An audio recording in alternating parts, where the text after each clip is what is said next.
emergency for the first time in about This is Jim, and Receiving this message. We are Ken Jennings and John Roderick. We speak to you from our present, which we can only assume is your distant past, the turbulent time that was the early 21st century. Fearing the great cataclysm that will surely befall our civilization, we began this monumental reference of strange and obscure human knowledge. These recordings represent our attempt to compile and preserve wonders and esoterica that would otherwise be lost. So whether you're listening from an advanced civilization or have just reinvented the technology to decrypt our transmissions, this is our legacy to you. This is our time capsule. This is the Omnibus.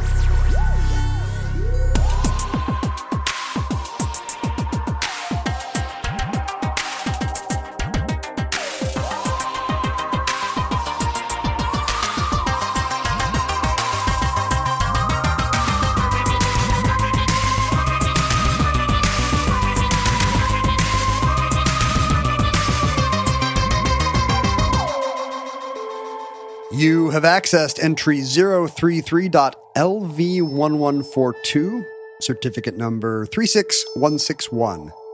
Alligators in the sewers. Are you there? Mikey, where the shell are you? What's happening? I'm in the 39th Street runoff. It got a little hairy back there with my reptile pal, but I think I lost him. This has long been basically a cryptozoology podcast. It's becoming increasingly so. Increasingly cryptozoological. Yeah. Like as many people do as time goes on. When I finally graduated from college, it turned out that I had a minor in Russian lit. And I had not pursued that with any intention at all. It was like, how is it possible? At the time, they had a lottery, and one student every year was given a minor in Russian lit. It was like, how did this? And they, the person going over my transcript pointed out that over the course of the 35 years I was pursuing an undergraduate degree, that I had taken enough classes to qualify. In the spirit of Russian lit, we find a gloomy, bearded man in a dark tavern, and we give him a minor in Russian literature. There it is. And I feel like cryptozoology is like our unintended minor here. I was just noticing we still have Mothman here. We have a Mothman bookend right here next to the dictionary. Yeah, it's part of our menagerie. Someone sent us this. Literally a glass menagerie. I have a child who's very into cryptids and is very angry when I don't understand, what the cryptid of Fresno or the cryptid of the low country of South Carolina is. What is the cryptid of Fresno? I don't know. I've been See, to this is the Fresno. problem. Now I have to do this at work also? The cryptid of Fresno is, I don't know. Go ahead, Google it. We have the internet here. We have time. We have nothing but time in this format. The Fresno Nightcrawler. Oh. That has made 2 appearances. Wait, come on. That's not enough. That's not even a cryptid. How do you qualify? That's just somebody in a bee costume. Fresno Nightcrawler. But cryptozoology is, we did one show about the Sasquatch prints, right? Yeah, and we talk about the 14 times every once in a while. Actually, there's nothing cryptozoological about this show. No, it must be. We talk about People math and airplanes. People send us Mothman merch, though. They do. We're talking about Mothman merch. And insufficiently scientific minds listening are like, you know what those guys want? Mothman action figures. Well, I think what we're really doing is we're circling around, and we've talked about this too, circling around the Time Life series of 1970s Leonard Nimoy in search of spooky stories. What if someone were to, without licensing it, do 1,000-hour adaptation of the Time Life books in conversational podcast form? Yeah, where 89% of what we talk about has nothing to do with them, but we keep going back to them. That's part of the gag. It's a conceptual... It's a manuscript found at Zaragoza. Do you remember the first time you heard about albino alligators in the New York City sewers? So this is a problem. I think I'm a generation that was either just young enough or just reading nerdy enough stuff that by the time I heard about that stuff, it was as a trope. And someone had to explain to me first what urban legends were, and then explain to me the kitten in the microwave, the convertible full of concrete, the alligators in the sewers and so on, because I'd never heard of any of these things organically in the wild because I was a 4-year-old boy without an office mimeograph machine. I see. Like I didn't have the connections that would have organically told me about these things. Right, and you were living overseas for your peak alligators in the sewers years. Yeah, I don't know what the dates are going to turn out to be, but I have a very strong memory of seeing a games magazine contest in the early 80s where they encouraged people to design a new postage stamp. Maybe it was like the very dawn of the 80s, and this was like, design a postage stamp for the new decade. And so people were producing postage stamps with funny fads on them. Right. Nagel prints. Yeah, Nagel prints and generic food. We've done episodes about all of them, I'm sure. And I think the winner submitted a block of stamps that had pictures of different urban legend signifiers. Oh, good. And I didn't know what any of these things were. And an adult had to sit me down and explain to me why there would be an alligator in the sewer. So I think my first time hearing about these things was finding out that they did not exist, which is a terrible, rationalistic, Amazing Randy way to live. What about the magic? What about the cryptids? Yeah, what a punch in the gut. You need to learn about these things children need to learn about these things from Leonard Nimoy. He's the only trusted adult that should be telling your kids about the Bermuda Triangle and the Nazca lines. I was explaining to my daughter over dinner the other night about how the Batman story was rebooted with The Dark Knight in the 80s and and she was confused because Batman had always been a scary, dark character to her. I had to explain, no, there were decades there where Batman became increasingly cartoony. He was camp. And part of why camp worked was that he was a dark character and camping him up was hip. But then it explains the movie Zorro the Gay Blade.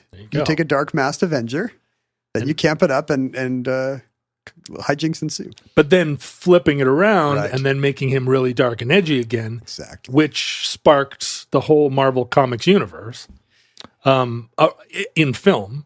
And she, not having lived through any of it, was hearing about it all for the first time, where it's just like, well, there was the comic book and then the other comic book, and her head was just spinning. You're doing an omnibus where it's like, to tell you about this thing, I need to tell you about 3 earlier things. I'm afraid so. But you were doing it solo, so that's her life, though. It was probably unlistenable. She's no stranger to that. But I was, when I was a kid, New York City was in all the newspapers, not like now. Because it was bankrupt, it was a failing city. It was in decline. Yeah, it was the end of the city in general. When I was in my grade school years, all of the cities this was sort of post white flight panic to the suburbs, but the cities hadn't recovered because there didn't appear to be any reason for them anymore. It was almost bankrupt, right? Yeah. Ford to city, drop dead. Yeah, but it was true of Detroit and Cleveland, and this was peak Rust Belt, or at least Rust Belt still in the ascendancy, right? It hadn't yet reached the Ronald Reagan years where the pride was back. This was when the pride was entirely gone. And we should explain to people that we're currently living through an era where much of our society believes that our cities are in this current state, although the happy urbanists living and inhabiting them perhaps disagree.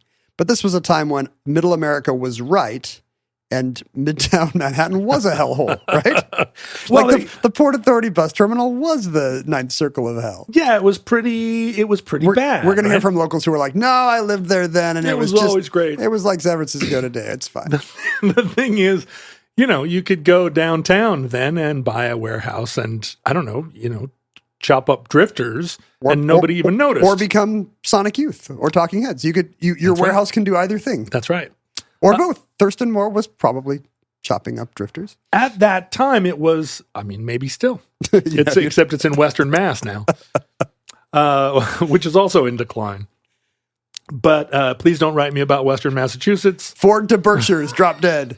You're absolutely right about the urbanists. Everybody's complaining in the newspapers about downtown Seattle, but whenever I go there, somebody rides up on an electric bicycle with 3 different little rear view mirrors clipped onto their helmet, and they're like, "It's never been a better time." I walked by a Starbucks that was open at like 10, and I was like, how is any Starbucks open at 10? Yeah, and there were people in there beatboxing. It's in an Amazon building, but the Amazon buildings have no people in them, so I don't understand what's going on. Who knows talk about cryptozoology. Who's living in those Amazon buildings? And who's going to Starbucks at 9:30?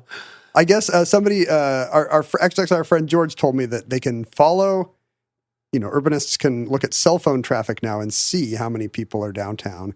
And Creepy. And we're only at like 44% of 2019 downtown traffic. So there is a dystopian quality if you're looking for it. Oh, for sure. And I keep saying, because I know some people that have long-term leases for a whole floor in one of those downtown buildings, and there's no one around, and they're just some CEO who thought he was going to have 200 employees and now has 10 just roller skating around their empty floor. And I honestly think like they can't be like that forever. They're going to have to open them up to urban spelunkers or, like pioneers. Apparently they can't be apartments because there's not enough windows. You can't turn the Bon Marché into bathrooms. In order to plumb them for apartments, you'd have to just slam, 90% more bathrooms into it. Unless you wanted to have a communal floor warehouse kind of thing. When I first moved to Seattle, there were so many of these down in these abandoned warehouses. People slapped up walls out of pallets, and there were 15 different 15 different households within the big floor of an unheated warehouse. Was this like zoned or permitted at all? No. I mean, I lived in one, right? Where it was just like the zoning specifically excluded us from doing what we did. But there was no enforcement because there were no people here, and they had bigger fish to fry. Well, that's got to be what happens in those high rises. People like, look, I'll rent the whole floor for $900. Let's shake on it. You just never come to that floor. The elevator is just going to open on like a wall of ferns. And then on the other side of that, we're going to do what we want. Can they all turn into immersive theater experiences? How many of those are you going to be willing to go to? There's like 80 floors. We could be the city of thousands of immersive theatrical raves. Experiences. Just as you look at downtown Seattle, every floor has different like disco lights. I mean, this is the kind of big idea we're going to need to grapple with. That's right. Because no matter how many, did I tell you this? I was having dinner with some guy just inveighing, just railing and shaking his fist about all these lazy programmers working from home and saying they're just as efficient because they can do their job in 2 hours. I was like, wait, isn't that efficient? If you can do your job in 2 hours, isn't it pretty measurable? That's incredibly efficient.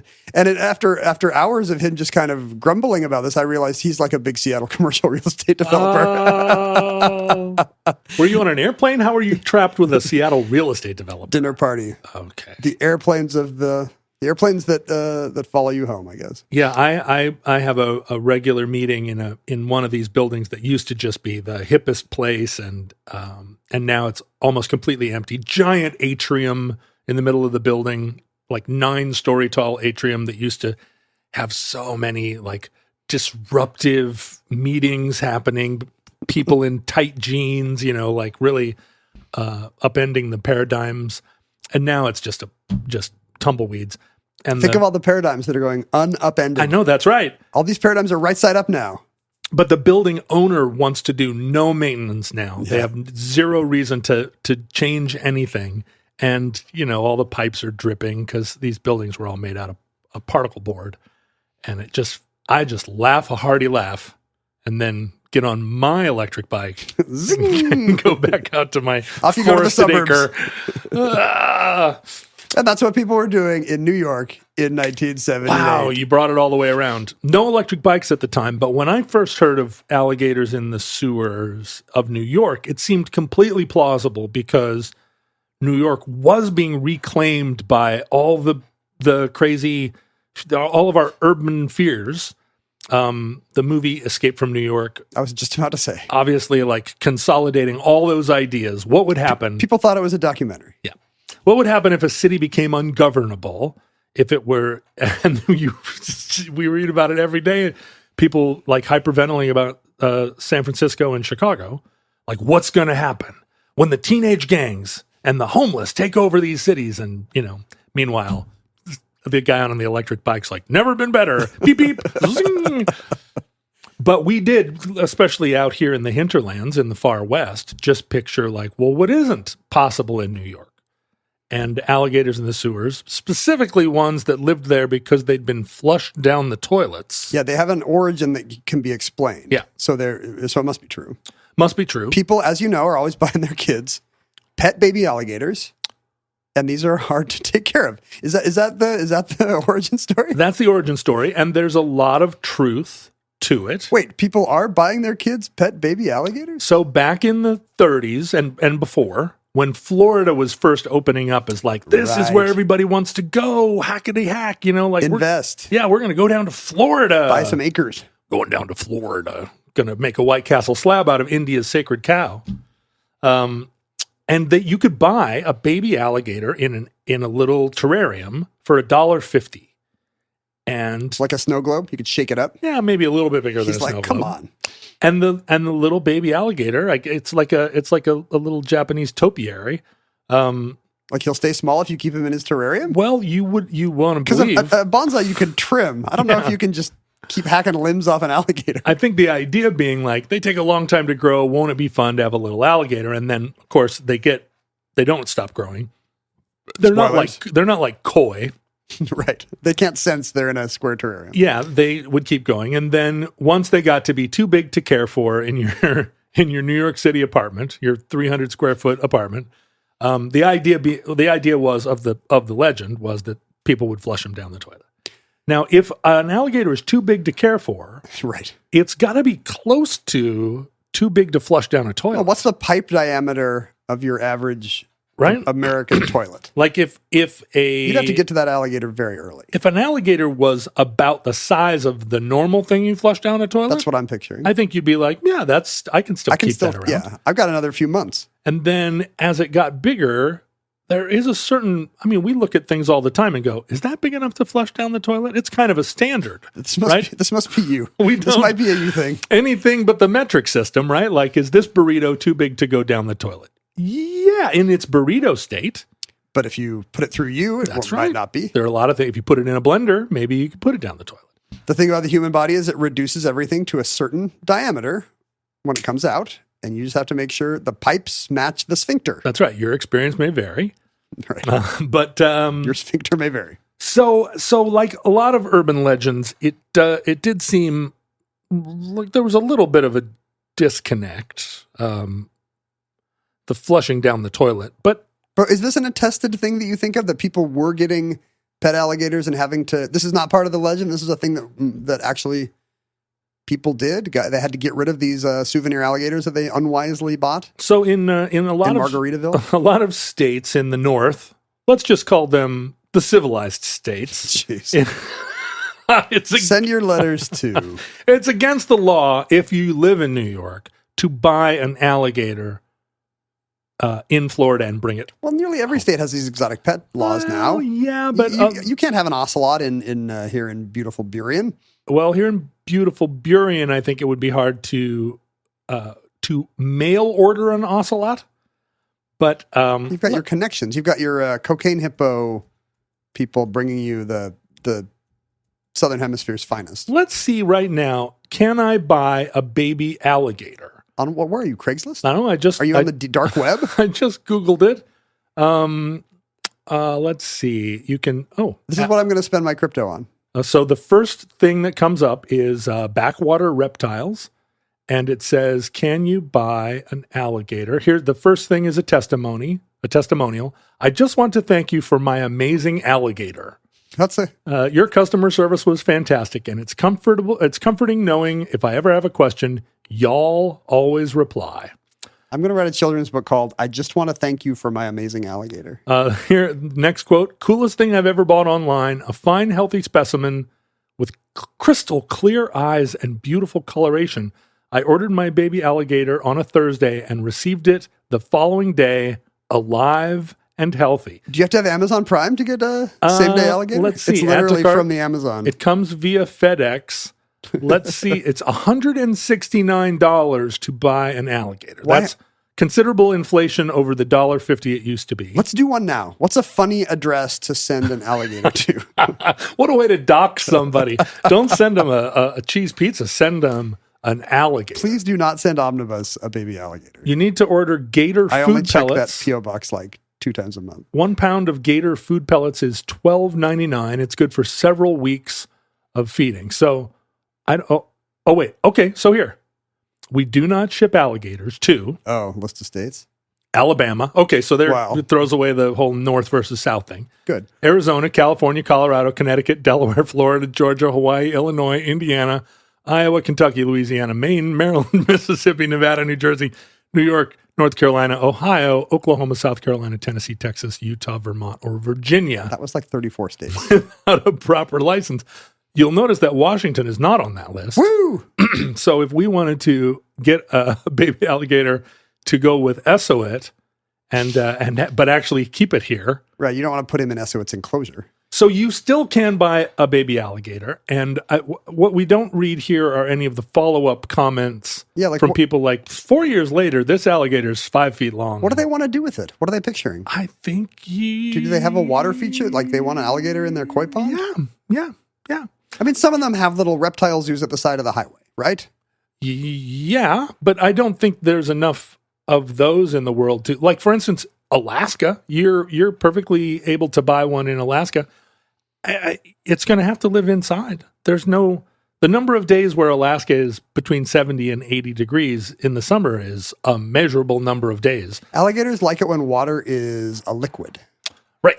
That's important to swimming for them. Yeah, it's a reptile. They need to be able to sun and keep warm. That's part of what we'll see, part of the debunking of the urban legend that you experienced as a child in the 80s. Was I not supposed to spoil your show by beginning with the debunking? No. The debunking is a key element. I think people know. Everybody, I think, knows that baby alligators in the sewer, or I'm sorry, alligators living in the sewers of New York is an urban myth. But maybe we're here to debunk the debunking. Or is it? That's right. The first recorded instance of an alligator in New York was in 1815. Wow. A bird hunter in Brooklyn shot a 3-foot-long alligator. We're going to be measuring alligators here in imperial measurements. 3 feet long is 1 meter long. Imagine a meter-long alligator. A meter-long alligator in Brooklyn. This bird hunter was like, whoa! Hipster alligator. This was before they were selling baby alligators for $1.50 in Florida. How did this alligator get there? That was my question. Did it ride in the mouth of a pelican? Probably not. Who can say? Did it? Was it brought by human hands? Did it hitch a ride on the back of a blue whale? I mean, somebody must have brought it, right? Somebody coming up from the bayou. Yes, but imagine the difficulty in bringing an alligator from the bayou or Florida to Brooklyn in 1815. Especially if it's a meter long. The Lincoln Tunnel's not open yet? No, there weren't even Calistoga wagons yet. That would have been quite a journey. And quite a journey to get an alligator that far and then be like, this alligator's too big. And like just dump it in the Gowanus. People are going to get mad because I said Lincoln Tunnel. Whatever, the other one. What's wrong with Lincoln Tunnel? Because it goes to Jersey, not Brooklyn. Oh, I see. You're talking about the George Washington Tunnel. Is that what that's called? The one that goes down from the Battery underneath to the FDR? No, not the FDR. To the Holland Tunnel. Right? Holland. No, that goes across the East River. The third tunnel. It's the one that flooded during the big hurricane. It goes from Red Hook to across that island, Roosevelt Island. No, not Roosevelt Island, the other island. Is it just called the Brooklyn Battery Tunnel? The Governor's Island. It is. Brooklyn Battery Tunnel. I could never have told you that. It goes under Governor's Island. I apologize for disrupting this. I mean, I'm embarrassed at how hard that was for us to get those words out. At the time, there was a museum in, down in Lower Manhattan, which was really the only thing that wasn't the farmed. Inhabited part of Manhattan. A museum called it was basically the American Museum, and it was just a P.T. Barnum style, like here's a two-headed pig in a jar, in a pickling jar, and here's the first American flag, that kind of thing. That seems pretty good. Yeah, it was pretty good. That's a good museum. In 1815, what do you expect? Today, museums are like, take your Instagram picture in front of this wall of purple stuff. Yeah. So better. Yeah, it's better. It's got a two-headed pig. This museum was called Scudder's American Museum. It was run by a man named Scudder. It eventually was sold to P.T. Barnum. But from 1810 to 1841, it had some, it kind of moved around the city, but it had 4 stories of crazy stuff, including a 10-foot long female alligator and 11 baby alligators, also found in Brooklyn.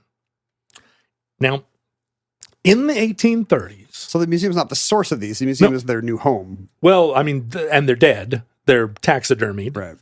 But picture the circumstances of an alligator not just arriving in Brooklyn in the 1830s, but getting to 10 feet long. That's not a thing you can do over the course of a summer, right? For years, it's wandering Brooklyn, probably speaking Dutch. Except that it gets snowy and cold, and would have done even more so. Can they hibernate? Well, they do in winter slow down, and their metabolism slows down like reptiles do, and they can survive a winter. They can't survive a winter where the temperature goes below zero. Yeah. And so no, they can't really survive like out in the swamps. So they were somebody's pet, or they found shelter. 10 feet long. Picture a 10-foot long alligator, even in Florida in 1815. It would certainly raise suspicions with the neighbors. I think in Florida it wouldn't. But in Florida, you get issued one. In Brooklyn, how in the heck does it get there? So, earliest sightings of these gators dispels to some degree the myth that the debunking of the myth, but also the myth that alligators are a result entirely of this illicit 20th century carnivalesque Florida trade in baby alligators. Because there was a wild alligator somehow surviving somewhere, possibly a Piper culvert. More than one. Multiples. But the 20th century story of alligators in the sewers, a lot of the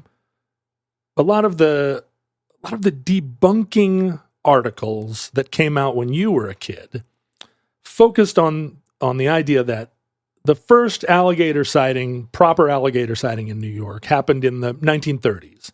And this would have been a time when alligators were available by mail, in the back of a magazine, a little ad like, buy a baby alligator, but also a lot of people going to Florida and bringing back these tourist, souvenirs. Tchotchkes. But in fact, the first modern sighting of an alligator happened in 1907. A sewer worker, and we're going to encounter a few sewer workers here. Good. It's about time they get their place in the sun, as it were. Yeah, the sewer workers that we hear about tend to be high-ranking sewer workers, management. Is that true? You hear about a lot of elite sewer workers in your day-to-day? Yeah. So what we don't know is the unnamed working man sewer workers who probably actually encountered these gators. Their names are lost to history. I think they're all named like Norton from Honeymooners. Norton from Honeymooners, that's right. That's what Norton it said from Honeymooners That's the what third. it said on his coveralls. But a man named Charles Gids found an 18-inch long, or let's say half a meter long, alligator in the sewers of Kearny, New Jersey. Where's Kearny? It's across the river. It's in New Jersey. You take the Holland Tunnel. Yeah, you take the A train and then you take the Holland Tunnel. And he actually he was cleaning out. He's management, but he was in there. There was a sewer clog. He reached in to unclog a certain part of the sewer, and he was bitten in the hand by this 1.5 foot long alligator. Yeesh. And where did this alligator come from? Well, it turned out it was discovered to be an escaped pet and they returned the alligator to its grateful owner. Oh, the owner had not flushed it. The owner was frantically putting up lost gator signs on telephone poles around Kearney. As far as we know. Now, this is all based on newspaper reports at the time. I'm speculating that if your alligator gets out into the sewers, what did it do? Get through the fence? Did it climb out a window? Like an alligator, yes, can escape if there's a hole in the wall at the floor level big enough for an alligator. If you put in a pet door. Right. An alligator can't climb a pole. So I'm betting when they asked around, anybody know anybody that had an alligator? Oh yeah. Vincenzo had an alligator, and they went, it's a little racist, knocked on the door. Did you have an alligator? Oh, my You alligator. found my alligator. And so, yeah, he's like, oh, I've been looking all over. Thank goodness. But I bet you it went right back in the sewer. I don't know. Do you think, an alligator is trying to get away from the elements. It wants to get to low, warmer water. Mm-hmm. Maybe it naturally finds its way into some kind of manhole, culvert, sewer drain. And an escaped alligator maybe does find its way naturally to the sewers just through alligator instinct. Alligator instinct is... I have an instinct that keeps me away from the sewers. That's a mammalian instinct. There you go. Stay away from the sewers. Although the rats love the sewers and they're mammals. That's true. I'm a higher mammal. Higher mammals. You're a tree climbing. I'm never... Exactly. Yeah. That's my ancestors were all tree climbers. That's why we survived. Mm-hmm. I'm never going to become a toxic Avenger or a Teenage Mutant Ninja Turtle because I have a strong stay out of the sewers instinct. Although maybe it's time for a rewatch of Escape from New York, because you can become a toxic Avenger and live in skyscrapers, apparently. Oh, it's fantastic. See, that would be my dream. Also, when was the last time you watched the movie Heavy Metal? The cartoon? Yeah. I feel like I just watched the first half hour of it on streaming not that long ago. Yeah, there's a whole segment of sort of a post-apocalyptic New York, the taxi driver sequence. Some of our listeners are nodding in recognition. Well, this is what we can do with our empty department stores and office buildings. Turn the Bon Marché into a toxic Avenger. I don't know. Is it a tourist attraction? I bet you there are cyberpunk communities that already have this deeply in mind, and they want to build walls out of old TVs and flickering computer monitors that are showing crazy car crash videos, and they're all dressed like Wendy O. Williams. It's going to be like a hot scene, but I'm going to be too old to enjoy it. By the time it really flourishes, they'll be like, "What's up, old man? How'd you get in here?" You'll be dressed like Grace Jones. Like, do you know who I am? I invented this thing. By the time the 30s arrived, now we're in my father's lifetime, the number of alligators in the sewers really exploded. It was a big alligator in the sewers time. From one? No, what are we at? Two? So there have been a few, but in 1932, two boys caught a 3-foot long alligator, again, back to a 1 meter long alligator, in the Bronx River. Huh.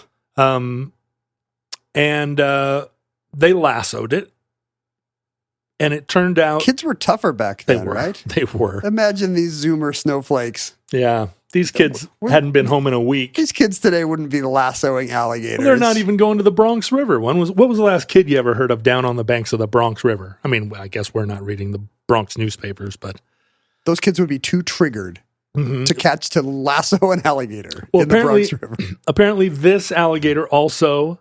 escaped pet, in quotes. Those are my quotes. You're doing air quotes. Big air quotes. Let the big record show. Starting to become increasingly dubious. We need a sound effect because people can't tell when you're...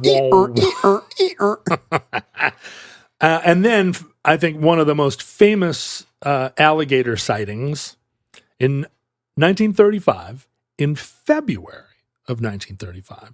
So not a warm time in New York.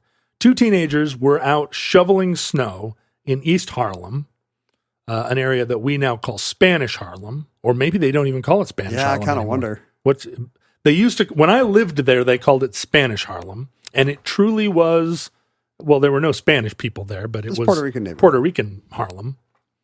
But in East Harlem, two teenagers shoveling snow, looked down into a sewer grate, like a stormwater grate, and with a clothesline, they again lassoed. A lot of lassoing Bowery boys back then. Lassoed an 8-foot-long 8-foot alligator living in. They pulled him up out of ice water, and when the alligator, now I'm talking 8 feet long. So what is that? That's almost 3 meters long.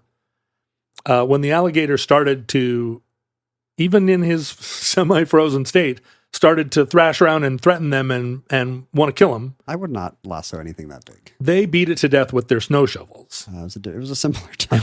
It was. And this was a time when those kids were on the front page of the paper, heralded as having... Probably holding it up. Holding it up with their clothesline lasso. That was the thing about the mid-30s. No problem too big. You couldn't just batter it to death with a snow shovel. That's what right. FDR would say. I mean, we will batter this depression with a snow shovel. Think about what happened to our famous red camel of the desert. It was also just like, look at that. Yeah, let's shoot at it. The American way until very, very recently. Well, in fact, in recent news, it seems like it's still the American way in some places. Yeah, it's coming back, I think. So, let's see. Go ahead. February 1935. Yeah. I don't know where I'm going with this. Well, it's very think big. about it. Yeah, it's a large alligator. The suspicion was, I'm going to make some wiki air quotes again, that this one had escaped from a passing steamer. Like a boat? Yeah. In February, in the East River. It just opened the porthole of its cabin and, I mean, it's got to be freight if it's on a steamer. Well, you would think. It got out of its crate? That had it escaped from a passing steamer, there would have been a bill of lading that somebody on the dock would have said, where's my 8-foot alligator? And they would have had to account for it. It got out and was beaten to death by some teens. Luckily, it was insured. In the Bronx.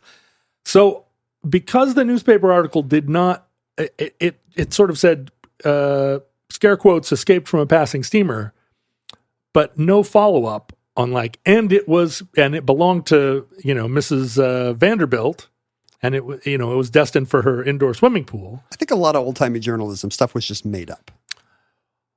Okay, or... These guys had a deadline and a lot of drinking to do, and they got one quote. It was on a steamer. There's always... That's true. They may have all been very drunk. And in fact, drunkenness does play into this story in a minute.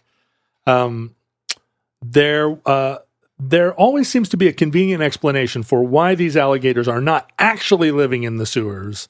They always seem to have recently fallen off a boat or come in an envelope or been flushed down a toilet. Do you think this is propaganda? It's a kind of a blame the immigrant alligator kind of a thing? Like there's no homegrown problem, nothing to see here. The mayor of New York is terrified that people will... I'm just teaching the controversy here. I remembered what I was going to say earlier when I was really thrashing around. Okay. Is there's subway platforms by this time. Yes. Are people a huge crowd of New Yorkers is spending a big part of the day underground. Right. No, you can't go to a subway platform in New York without seeing a rat or two. Or an alligator. But that's what I'm wondering. Are people seeing alligators in the subways? Not yet. Oh. So in New York, there's, the underground of New York is crazy. If you can see if you see a map, just the vertical orientation of all the tunnels and all the crazy stuff under the city of New York, it's absolutely bonkers. We have an entry about this, right? Yeah, that's FDR's right. secret railway tunnel or whatever it was. Like the fresh water that comes into New York from the Catskills in the giant, and we've done an episode about that too, the crazy New York water system. Like some of those freshwater tunnels are 500 feet underground because they had to go that far down just to get out of the way. That's the first place where there's no other tunnels. Yeah, there's tunnels going every which way. But New York has now a kind of bicameral wastewater system. 60% of the wastewater now in New York is mixed, meaning all of the stuff that comes from the potty. Gray water? Or is That's black water. and the gray water that comes from your sink and shower, and the storm water that runs off the streets. What color is that? That is Brown? oil colored. Yeah, shiny. Oil colored and full of like tinfoil and baby alligators. That all just mixes in these giant sort of mixed pipes, which is a bad way of doing it. Yeah, you don't want to send, because you'd have to sewer process everything, sewer treat everything. That's right. And what happens is when there's a big storm, or say, for instance, a tidal surge, all that stuff from the potty and stuff from the street all mixes together, and it has to go somewhere. The sewage treatment plant can't handle it, so it just goes into the rivers. Now, 40% of New York wastewater now is the black water is separated and in its own system. This is like newer tech, right? Yeah, and this is where you want to. This is where you want to head. So the stormwater comes into the drains, flows through its own sort of clean-ish system, and it can go out into the rivers without having picked up a lot of wet wipes along the way. Gum wrappers probably, but not the worst stuff, not the bacteria-laden stuff. And then the other stuff is gated and goes into a treatment project. But back in the 30s, it was real, two pistols in the air kind of, let's just deal with this as it comes. So there was a lot of, I would say probably most, the stuff in the sewers was a kind of mixture of You didn't know what everything. you were going to get. That's right. You didn't know what you were going to get. In 1937, this is only 2 years after the 8-foot-long gator killed with the snow shovels. In 1937, a barge captain in the East River lassoed. Man, people just keep lassoing stuff. A 5-foot-long gator. Do you think everybody just knew how to lasso? Like, if you asked me to do Will Rogers type rope tricks today, I would be terrible at it. But it seems like in the 30s, every little kid with a newsboy cap or one of those crown hats could do it. Well, Tom Mix movies That's were true. probably really big. That's true. There's probably more practicing going on. Yeah, there was a lot in vacant lots. a lot of romanticizing of the recently Of the lasso. tamed West. Romanticizing of the lasso. And so everybody, I guess, could lasso. I think you're right. If I were on a boat in the East River and saw a 5-foot-long alligator, would I immediately make a lasso out of available Yeah, plus there has to be ropage material around. and set about to capture it? I'm picturing a lot of grumpy old men in the 60s just grumbling and maybe writing letters to the editor about how the kids today don't know how to lasso anything. They've never even lassoed In my a gator. day, What I want to know is, these are just the gators that have been lassoed. right. For every one lassoed gator, are there 10 unlassoed? 100? How many people are in the East River? They see a 5-foot-long gator and they go, meh. How many people went to Valentino movies instead of Tom Mix and are like, I'm going to kiss that gator. And I'm going to dance with that I'm gator. not going to lasso it. And then 1 week after the 5-foot-long gator lassoed by the barge captain, the first Brooklyn subway gator appears, a 2-foot-long gator just moseying along a subway platform. There was no third rail then, so Hitler's already in power at this point, and the first gators gator are in arrived. the subways. This gator, the gator in the subway. Are you saying there's a connection, by the way, between the rise of National Socialism and the rise of the gators? I'm just teaching the controversy. Okay. You come to your own conclusions. This gator reputedly was winky dumped in a trash can. Now, who knows that? Yeah, how would you know? By the time you saw it was well out of the trash can. That's right. You looked around the subway platform. Where could it have come from? You can't ask the gator. Probably that trash can. Now, how do you get a 2-foot-long alligator into the subway and into a trash can? Like, how was it in your purse? I have a question. Did they have the swinging top trash cans at that point? Or is this just like an open cylinder? I bet it was an Oscar the Grouch style trash can. And then Gator's going to crawl out of that. If a gator gets in there and crawls out of it, it wouldn't be speculative. Like, where did this come from? Right, People would go like, there's a trail of trash leading back to that tipped over trash can. So at this point, it's pretty well established that there are alligators in the sewers of New York. And yet every story, even then, there's sensationalist journalism about it. Alligators in the sewers. But there's always somebody standing there going, that one fell off a boat, and this one came from a kid's bedroom, and that one was in a trash It can. doesn't seem like that kind of person usually stands up against the tide of sensationalist headlines. No, it's true. So there's clearly a conspiracy keeping our alligator cryptid knowledge from avalanching out of control. Well, again, I'm not somebody that's sitting here, ready to take a side on whether or not the Earth is flat, whether or not there are UFOs living under the North Pole.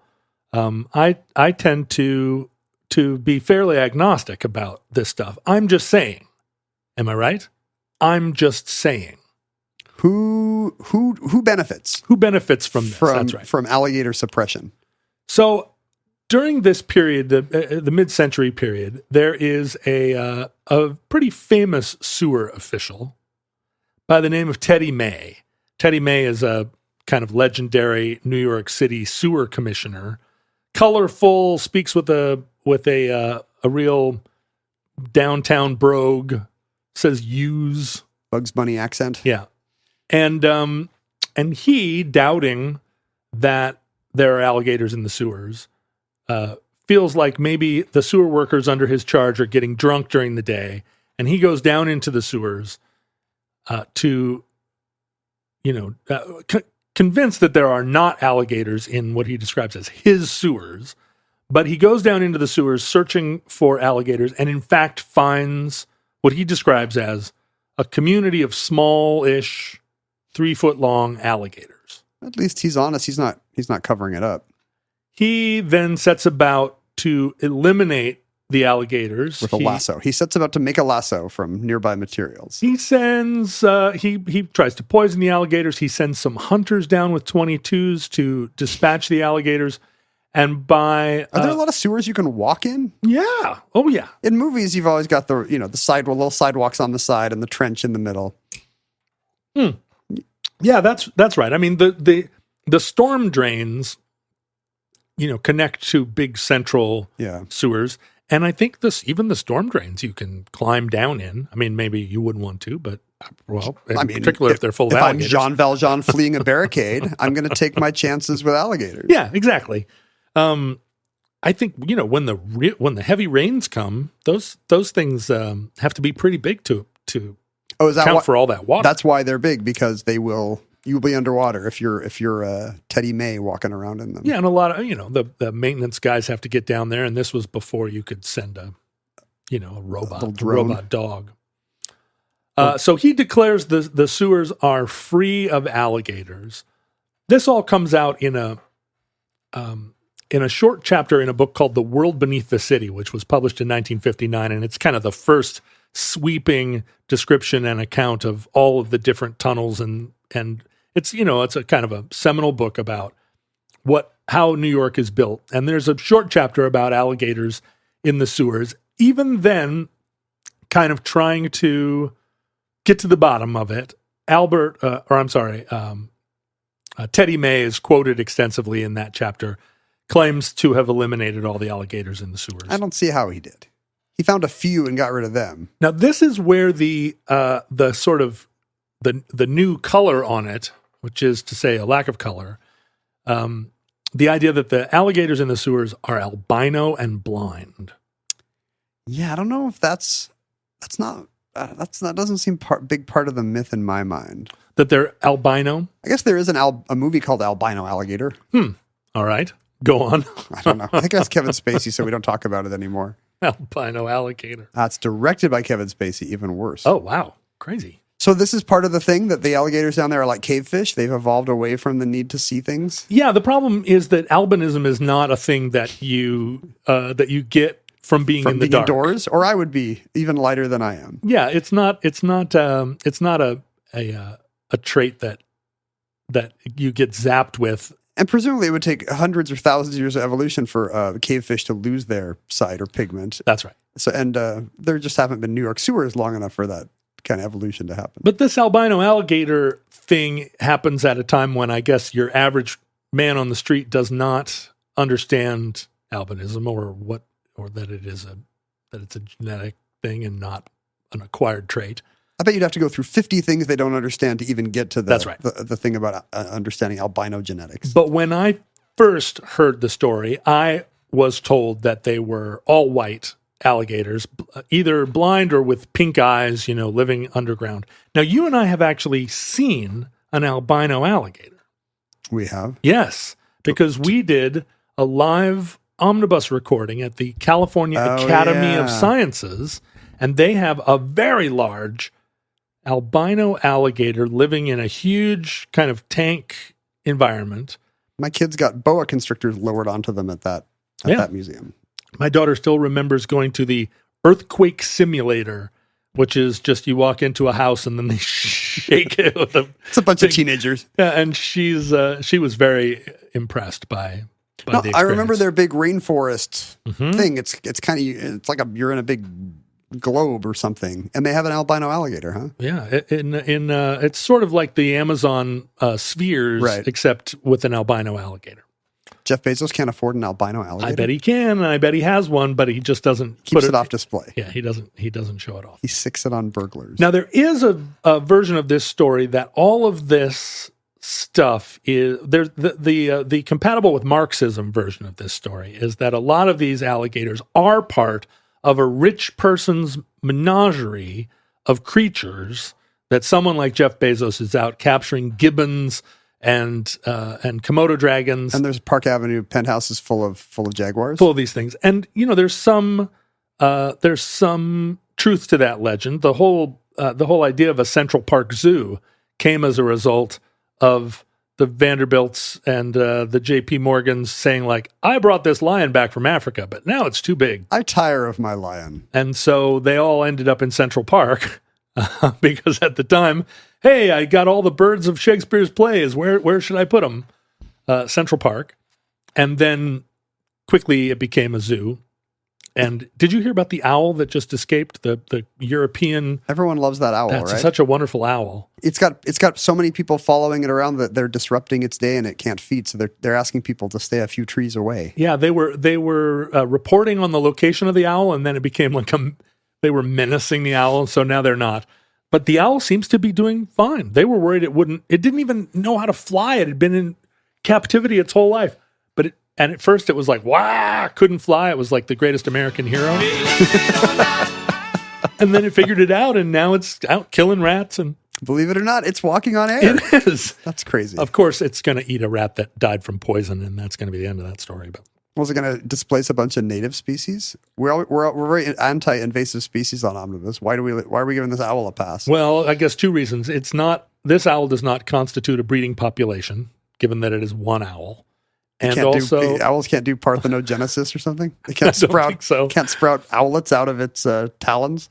And I think the whole invasive species in New York thing, if you're talking about Norway rats, you shouldn't set them loose. If you're talking about albino alligators, swallows or albino alligators, no.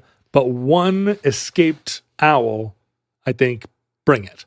All it's going to take is one more escaped European owl. You're not wrong. And I think there are people buying them for $1.50 and having them shipped. Because that owl looks lonely, maybe. So alligator in the sewers becomes kind of a literary trope. It ends up in an episode of Leave It to Beaver. Thomas Pynchon writes about alligators in the sewers is one of the conceits of his novel V. And this all predates actual academic work being done by folklorists on these American legends, right? That's Jan Harold Brunvand in the 70s, maybe? Yeah, it's a also, why would you debunk such a wonderful idea, alligators in the sewers? Also, it seems like there's abundant newspaper clippings to undebunk your debunking. It seems to me that there's a lot more work going into saying there aren't alligators living in the sewers than the actual... Follow the money. That's right. Who is paying off folklore professor Jan Harold Brunvand to convince kids like me that there's no alligators in the sewers when there's clearly hundreds? In 1982, no less a writer than Anna Quindlen of the New York Times writes a long article where she quotes John Flaherty, who was the sewer chief of the time. All these sewer chiefs, the Teddy May of his day. Chiefs. And he debunks the idea that there are alligators in the sewers. But then, in the same year, a 2-foot alligator is found in the Westchester County Reservoir. Who am I going to believe? You, The sewer chief? John Flaherty, or my own eyes? My own eyes. That alligator, even in the 80s, also lassoed and taken, in that case, to the Bronx Zoo. Maybe they're using one of those like loops, those rubber loops you can tighten on the stick. By that time, I mean, that's what they use down in the South. But why would they? I guess you'd have one in New York because you never know what you're going to find. That doesn't count as a lasso. Do they call those like an Alabama lasso? I want to think that all of these sewer guys are also lasso. also practicing like weehaw lassoing traffic cones. Hand me my swamp lasso. If you recall, the whole premise of the Teenage Mutant Ninja Turtles is that these are mutant ninja turtles, and they're exotic pets, right? Somebody tossed out baby turtles, and their bad guy is an alligator. Or one of their bad guys is that right? Is a mutant sewer alligator. Now, the thing about the New York City sewers is that they are, admittedly, all the sewer chiefs admit, full of snapping turtles that do live in the sewers. They are reptiles. Snapping turtles, of course, are native to New York.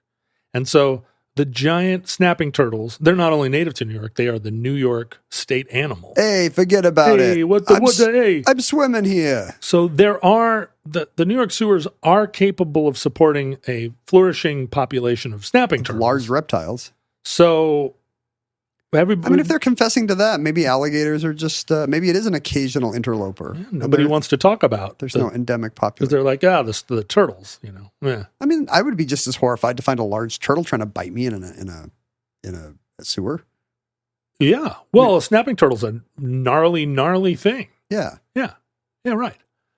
And they like pizza and use nunchucks when exposed to toxic waste. I'm not familiar with the mutant turtles story as much as maybe I should be, because it's a late 80s thing, and by then I was already into drugs. I'm a little vague on it too, but they do have nunchucks and pizza. Yeah, no, I knew that part. And they're all maybe attracted to the same lady journalist. I feel like when I was at Comic-Con, there were some sexy mutant turtles that I wasn't sure what they were cosplaying exactly. Where would you put the word sexy in the name? There's at least, let's see, there's 5 options. Sexy Teenage Mutant Ninja Turtle, Teenage Sexy Mutant Ninja Turtle, Teenage Mutant Sexy Ninja Turtle, Teenage Mutant Ninja Sexy Turtle. You can't put it after turtle. I'm going to go back and say there's 4. Turtle Sexy. There's 4 options. I don't think that you can say that they're sexy teenagers. I don't think that sounds like a Halloween costume. Can say that they're sexy. I guess they could be sexy mutants. I think you should put an order of turtles. It's funny that they're teenage. Like that's a big part of. I mean, they're mutants and they're ninjas and they're turtles. That's very interesting. Mm-hmm. Does it matter that they're teenagers? Are they still? I mean, yeah. Are they even coded that teenagey? They were teenage for 8 years. They like pizza. Yeah. Okay, that's why. Because teenagers, boy, love pizza. I think that even now you could read the Extreme Teen Bible and get a lot out of it. So teenage maybe is a state of mind. Actually, these days, I know I identify as a teenager. These are failure to launch Teenage Mutant Ninja Turtles. They're still living at home. In 1997, a 4-foot gator was found in Queens. In 2001, a 2-foot caiman. Now we're introducing other species of caiman's not an alligator, right? It's a similar crocodile-like thing. It's one of those. It's one of those. It's a reptile that eats things, that has a tail and lives in a swamp. In 2003, another 3-foot-long gator found in Queens. In 2010, a crocodile discovered in Astoria, living under a car. I don't know how much it was living there. All of these have some story about, that must have been a pet. That was found in a garbage can. That must have, fallen off of a cruise ship. No one can confirm or deny. None of these... somebody knows. Somebody's like, somebody's reading the New York Post and they're like, that's got to be Randy. Right. But I'm not going to say anything. I'm not going to say anything. I'm not going to admit to that. What is the fine? I don't even know. Between 2015 and 2020, 5 different alligators were found in the sewers. Now, this is not the only alligators that are found in New York. In fact, the New York animal control gets called all the time to take alligators out of people's homes. Alligators that are identified as, I brought this alligator back and now it's too big. Take this I alligator. regret my exotic pet. Yeah. Is there like an amnesty, or do they come in and they say, well, I'm going to have to write you up? I'm sure there's some kind of we're not just going to take care of your alligator. You don't want to coddle crime. Yeah. There's a $500 fine. I don't know. That's a good question. You're just encouraging more crocodile importation. By some reports, New York City rescues 100 alligators a year from various straits. Now, do they put them down? Can you adopt a rescue gator? I mean, are alligators endangered? They're certainly endangered in New York. Yeah, if they're getting 100 a year. Do they repatriate them? That seems like a lot of work. I'm not sure. All the zoos in New York State can't accommodate 100 alligators a year. No, but you could probably send them to preserves. Now, the fact that people in New York are continuing to, I doubt that 100 gator a year figure, by the way. That does seem to support the idea that there are gators, that could be a source of alligators in the sewers. What's interesting to me is you never hear the story. Everybody wants to tell you about how they can't live in the sewers. It's too cold. The sewers are full of E. coli and gross. Is that right? They suggest reasons why it's not that's likely. It could never happen.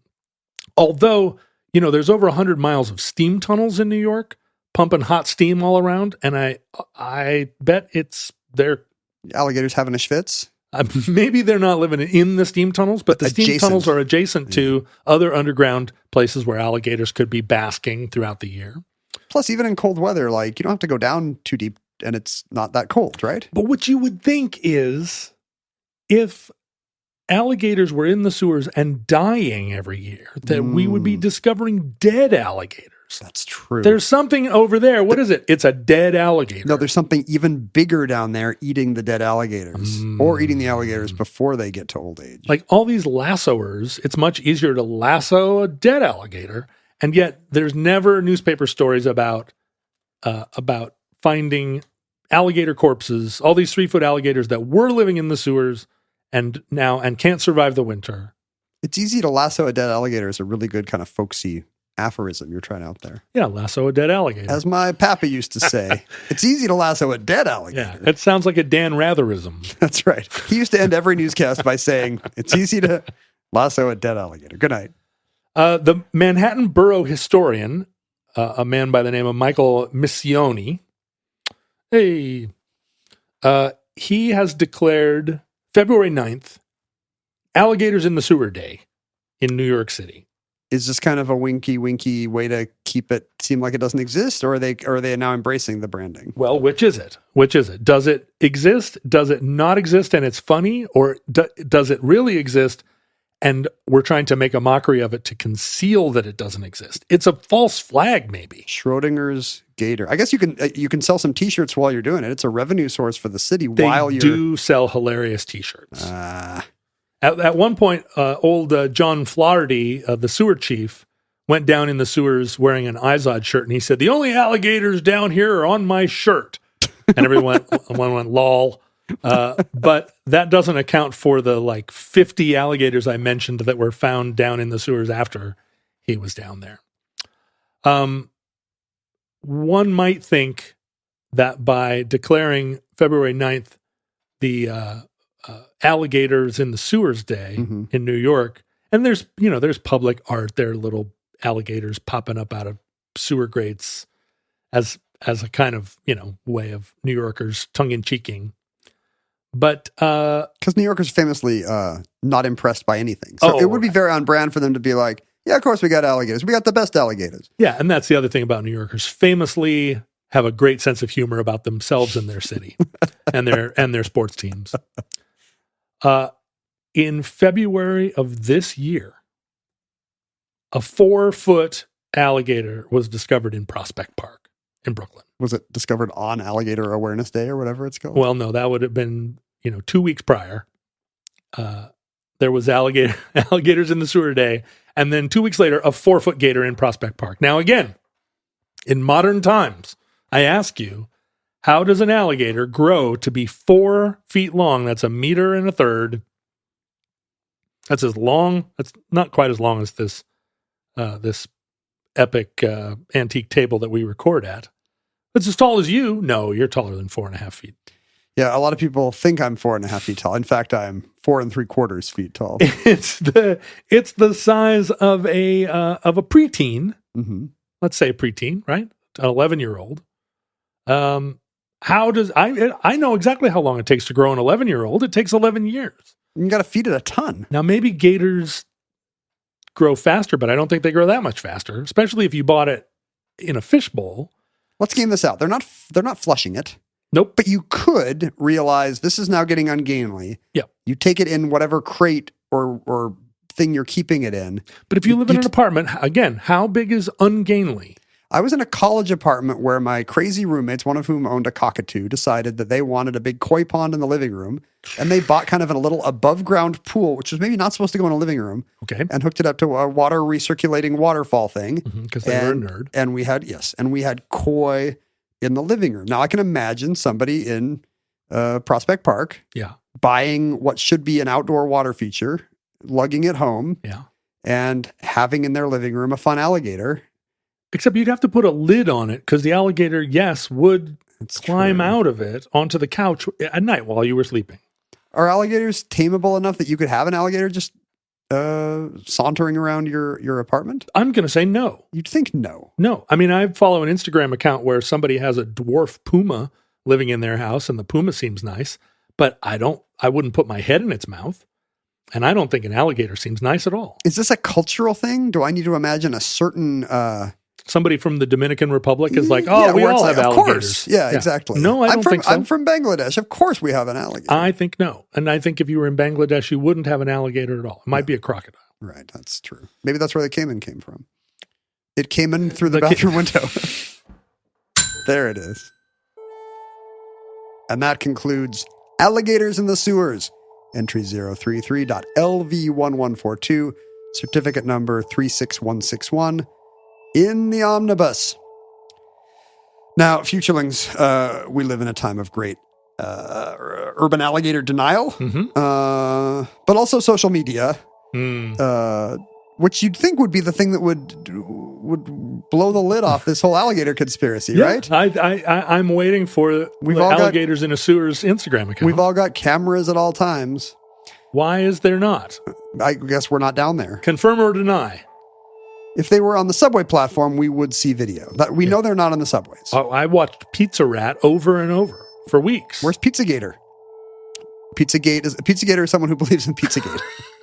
I'm going to do it again. It's fun. Bell is here for a reason. It's fun to have that back, isn't it? On social media, we are at Omnibus Project. I'm at Ken Jennings. You've been hearing the bell ringing stylings of at John Roderick. We received email at theomnibusproject@gmail.com. Tell us your alligator stories. And snail mail, we called it, to P.O. Box 55744, Shoreline, Washington, 98155. Some time ago, we received these square Amazon boxes, one to John Roderick and one to Kenneth Wayne Jennings III. That's very official. That's great. It's been notarized. Let me see. Do you think we got the same thing? Well, I don't know. Let's find out. They are the size of a record album. It's got to be vinyl. This seems like a vinyl shipping container. Also, I think we got these months ago, and then I left them here and forgot about them. You left them here at this house? Yes. Wait a minute. But we just recently cleaned all the alligators out of this space. Where were they hiding? Luckily, I got them out of here before the great cleaning. Oh, my goodness. Look at this. Oh, this is really beautiful. Well, should we reveal at the same time? I got the 3-album, not quite a box set, but a 3-album set of Tom Petty's Wildflowers sessions. All of the that's not a. Oh, I see. One album is Wildflowers, and the other two are outtakes and so forth. Presumably, there's unreleased tracks here. Let's see. I have Hypnotic Eye, which may be his last record. Tom Petty and the Heartbreakers. Now, here's my question: have we ever talked about Tom Petty on the show? I feel like I talk about Tom Petty enough that I may have brought him up, but we could talk like Tom Petty. We could talk like Tom Petty. We talked about Florida today.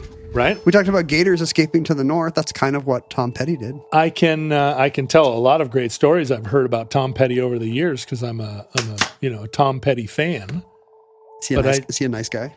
Seems like Tom is Dead. Well, he's dead. That'll give you a sign when we recorded this show. Tom was notoriously meticulous. He did not suffer fools. If you look at his career, he does what he's going to do, right? Tom Petty doesn't stand around waiting for somebody else to decide. And if you're in the Heartbreakers, that might be kind of a bummer. Yeah, sometimes. Sometimes you're sitting at home for 3 years if you're not Venmont Tench waiting for him to get the band back together. Yeah, you're like, what? It's the E Street problem. What do you mean Tom Petty solo record? And, there were members of the band that wouldn't play those songs, specifically the drummer. Didn't want to play Full Moon Fever. But Tom, stickler. But look, I don't think you can find a better American songwriter. Good girl. So why do we have these? Loves her mama. Does your note tell you who they're from? Do you have an Amazon receipt? I do. I don't even have that. It goes to Kenneth Wayne Jennings III, and it says, "Thank you very much for your order." There's not a gift receipt? There is not. And there's no this. Oh, it does come from Import CDs. It's a mystery. It is a mystery. If you're the Fresno cryptid who is anonymously sending us Tom Petty, late period Tom Petty on vinyl, please tell us why. And also, can I have Southern accents? I didn't realize that owning all of the Tom Petty vinyl was a thing that I wanted, but now I'm not sure. Well, there's other vinyl in this room. What do you got here? Mr. Rogers, Won't You Be My Neighbor? I think there's people have sent us odd records. Yeah, I've got Prisenkohl and Ensign Cusel on vinyl. I've got what was that? There was some Vienna Boys Choir record in here too somewhere.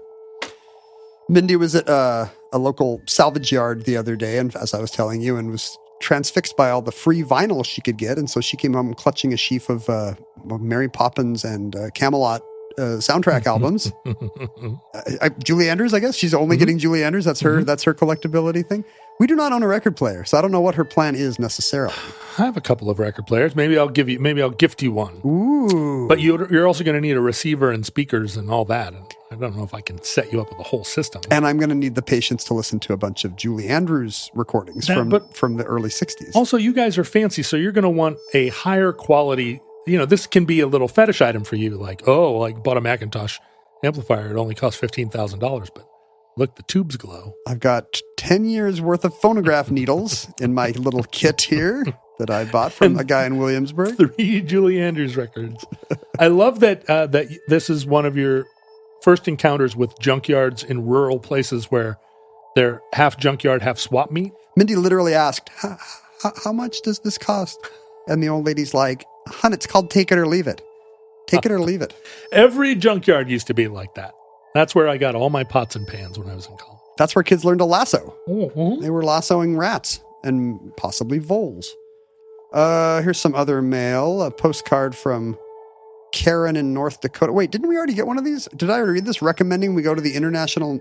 Oh, we got a postcard about the International Peace Garden, but now it's a recommendation to go to the International Music Camp at the Peace Garden.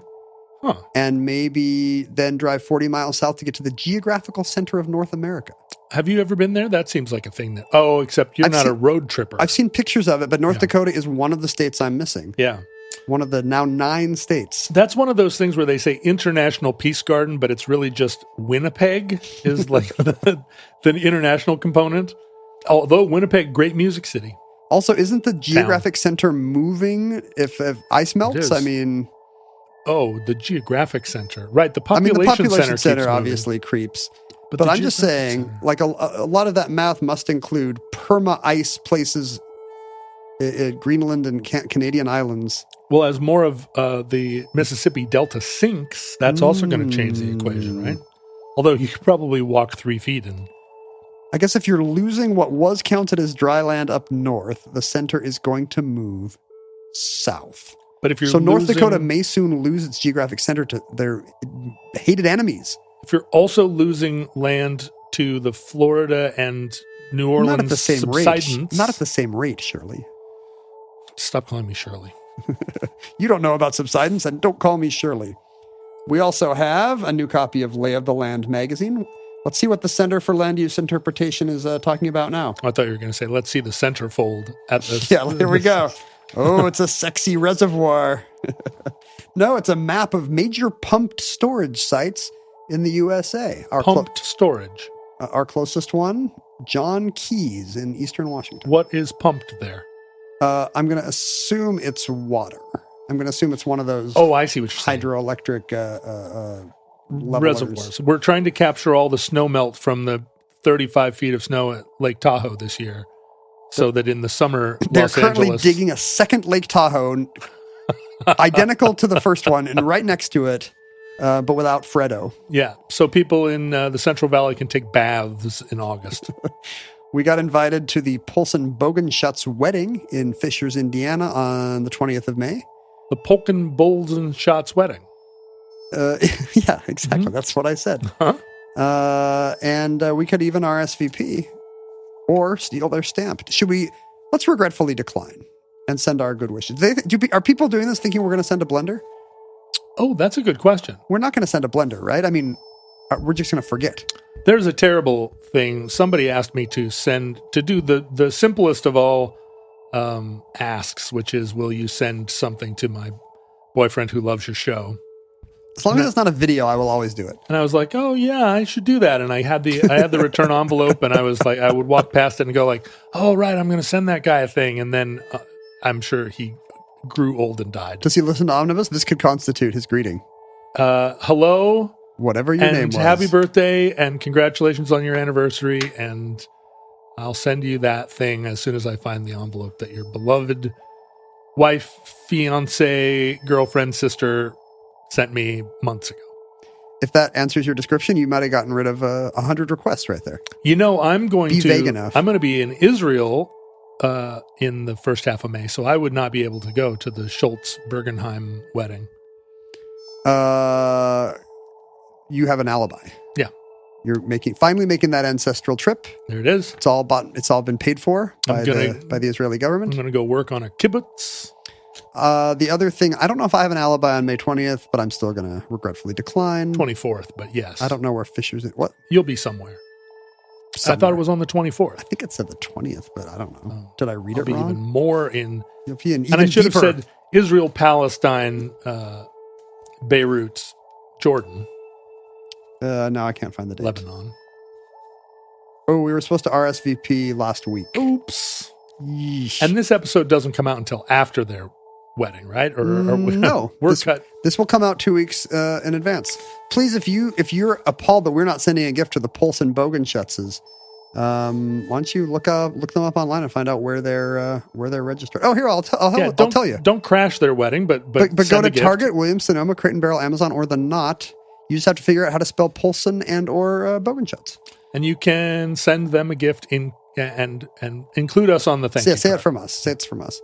I also got my 2023 membership card in the Kentucky Colonels. Oh, where's mine? I don't know. I re-upped my donation. Did you? Oh, yeah. I did not do it in your name. I meant to do that. That envelope's you are no longer a Kentucky Colonel? It's a lifetime appointment. You've been busted down to Kentucky Major. No. They've taken your stripes. It's for your life. I have a pile of envelopes of things I've been meaning to deal with. I always vote on time, and I try to pay my bills on time. But all the stuff like send me a pair of socks, re-up with the Colonels, I put that off. This is signed by a commanding general of the Kentucky Colonels. I didn't know that was possible. They have a general, and his name is Gary. General Gary. Well, that's his first name. I don't want to dox him. Also, I can't read his signature. Is it doxing if I reveal my Kentucky Colonel registration number? No, I don't think so. I'm 497218. Do you think that means there are 497,217 other Kentucky Probably Colonels? not living. I bet the first Kentucky Colonel is long past. Probably so. 00001. Do you think there was a 6 zeros one? Probably yes, but it's Nathan Bedford Forrest or something, Yeah, exactly. and we don't talk about it. Exactly. Please send us all that detritus to the aforementioned address. Find fellow futurelings online and argue with them about stuff. And if you ever have the urge to argue with us here at the Omnibus, you can do so. Mhm. But please show some etiquette. Pay for the privilege.